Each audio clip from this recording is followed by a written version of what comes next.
The eagles gathering together. Dear resting ones, we're happy because we are eating Holy Ghost food that doesn't have a bone or a seed in it. It's wafers that came down from heaven, called manna, and it's covered all over with the sweetness of heaven. We call it tape food for a tape ride. We've got a whole table full of it, and we sheep just go to licking, and all of our troubles just go away. We believe we are in one place and in one accord, and there comes a sound from heaven rushing into our homes and churches. It is the voice of God speaking to his chosen bride. He's been telling us, Eve was deceived, Moab was deceived, the sleeping virgin will be deceived, even the church is deceived, but we will not be deceived, because we stayed with the word. We cannot, nor will not, be moved. What timing these church ages have been for the bride. The words of God, spoken through his prophet 60 years ago, are now being fulfilled. The visions that Daniel saw over 2,000 years ago, are taking place in our day. We can read and see prophecy being made manifested in the news daily. The CEOs of Visa, Bank of America, Salesforce and other Fortune 500 companies have joined the Council for Inclusive Capitalism with the Vatican. The Council, led by Pope Francis, will promote a more inclusive form of capitalism, encouraging leaders to advance fairer policies and reduce inequality in society. The members' companies represent more than $10.5 trillion in assets under management. The Council for Inclusive Capitalism launched a partnership with the Vatican that it would be under the moral guidance of Pope Francis. The Bible tells us in Daniel 8, "And in the latter time of their kingdom, when the transgressors are come to the full, a king of fierce countenance, and understanding dark sentences, shall stand up. And his power shall be mighty, but not by his own power." The Pope is now making a covenant to strengthen his power with global companies, organizations, and world leaders, which is headed by a Jewish woman named Lady Lynn Forrester de Rothschild. "And he shall destroy wonderfully, and shall prosper, and practice, and shall destroy the mighty and the holy people. And through his policy also he shall cause craft to prosper in his hand." Bro. Branham said craft is manufacturing.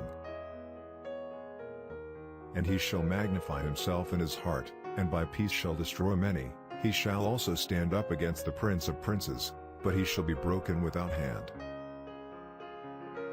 Brother Branham said this is in the midst of the 3.5 years. Now, when he gets the money all under control, then he'll break this covenant with the Jews, as Daniel here said he would do it, in the midst of the last half of the 70 weeks, of Daniel. And then, brother, what will he do? He'll have all of the world trade in the commerce, a pact with the world, cause he'll hold the wealth of the world, completely. And during that time, them two prophets will rise on the scene and call that 144,000. Then what'll take place? Then the mark of the beast, of Revelation 13, will set in, cause he holds all the commerce, trade, and everything of the world. And what will take place then? The mark of the beast will come in, that no man can buy or sell, except him that has the mark of the beast. Satan might make you worry during this time. Can I take on the mark of the beast? Let's see what our prophet told us. See, for the elect to do that, it's absolutely, totally impossible. He could not do it, see. Because what would he do? See? But counting the blood of the covenant. Now, you see, if he's elected and in the group, he cannot do it. It's impossible for him to do it. Praise the name of the Lord, it is impossible for us to do it. We are in the group. We can rest as we remember the great translation that God gave our prophet, how he would have to stand there with all of us that day, because he would be responsible for all of us. How he'll come to him first, and he will be judged by the word that he preached to us. Will all have to be done that? Will Paul have to stand? He said, yes, Paul stands too, with his group that he preached to. I said, I've preached the same message he did. And them millions raised their hands and said, We are resting on that. Come, raise your hands and rest with us Sunday at 2 p.m. Jeffersonville time, and hear the 10 virgins and the 144,000 Jews. Brother Joseph Branham.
Shalom. If this video was a blessing for your life, like, share and subscribe to our YouTube channel. God keep you, dear brother and sister. Quiero amarte, Señor, y sentir la paz excelsa de tu amor.